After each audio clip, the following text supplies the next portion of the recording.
Roman Emperor Caligula marched his army to the English Channel, ordered them to attack the ocean with their swords, and declared victory, collecting seashells as war trophies to parade through Rome.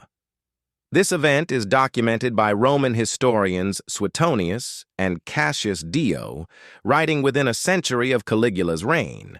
The spectacle of Roman soldiers standing in the surf, stabbing the waves with their gladii while their emperor declared Neptune defeated, became one of the most debated episodes in Roman history, because no one could agree on whether Caligula was insane, performing an elaborate humiliation, or simply misunderstood by historians who weren't there.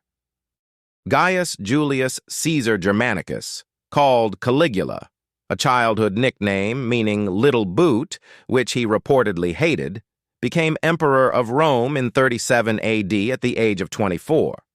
His early reign was celebrated. He freed political prisoners, ended the treason trials that had terrorized Rome under Tiberius, and was greeted with public jubilation. Then, in late 37 AD, he fell severely ill. He recovered, but something had changed. What followed over the next 3 years of his rule gave us one of the most notorious reputations in Roman history: executions without trial, sexual depravity, and a particular tendency toward public humiliations designed to degrade the Roman senatorial class and demonstrate the emperor's absolute, untouchable power. By 40 AD, Caligula had a problem. He had been assembling troops in northern Gaul, modern France, for a campaign against Britain. The campaign never launched. Some historians believe it was canceled due to a planned mutiny. Others believe the troops were simply not ready. Whatever the reason, Caligula arrived at the English Channel coast near Boulogne with an army that hadn't fought anything and with nothing to show Rome. The accounts of what happened next vary in detail, but agree on the essential picture. Caligula gave an address to his assembled troops. He then ordered them into battle formation on the beach. The order to advance was given. The soldiers marched into the surf. Then Caligula ordered them to attack the sea. They stabbed at the waves with their swords. They struck at the water with their javelins. Some accounts say Caligula himself joined them at the water's edge, sword in hand. After a period of this, the emperor called a halt and declared victory. Neptune, the god of the sea, had been defeated. The soldiers were instructed to collect seashells.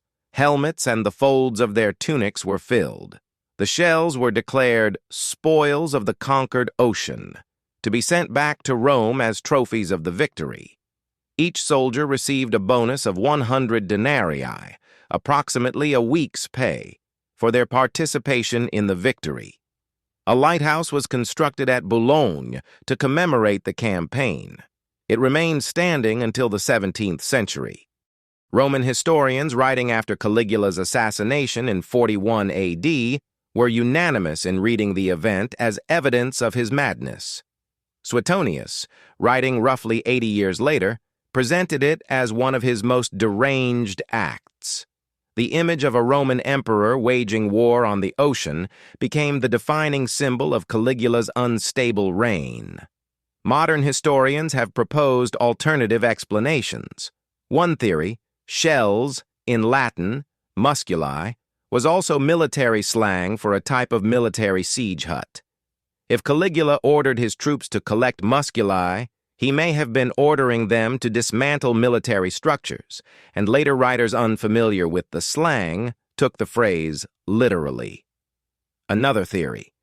The exercise was a deliberate humiliation of the troops involved in the mutiny plot, forcing professional soldiers to perform an absurd ritual in front of their peers was a historically documented military punishment.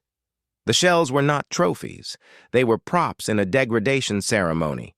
A third interpretation. Caligula did exactly what the sources say he did, because he was Caligula.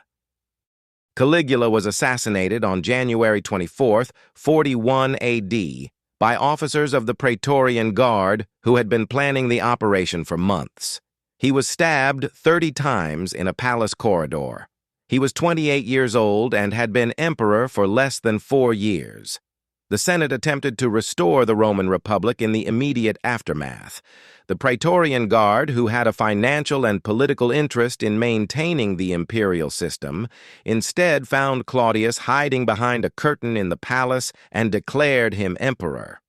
Caligula's memory was officially condemned, damnatio memoriae, and attempts were made to erase records of his reign. This is part of why the surviving accounts of his rule were written by people who had strong political reasons to emphasize his depravity. How much of the Caligula story is accurate, and how much is the written history of a man whom everyone with the power to write had a stake in vilifying, is a question historians have never fully resolved. He assembled an army, marched it to the coast of the English Channel, ordered it to attack the ocean, and declared victory over the sea. The emperor who declared war on the sea and won. Whether he was mad, performing an elaborate humiliation ritual, or the victim of historians who misread a military slang term, the image is the same either way. Roman soldiers stabbing at waves on a French beach while their emperor collected seashells. Nobody defeated Neptune.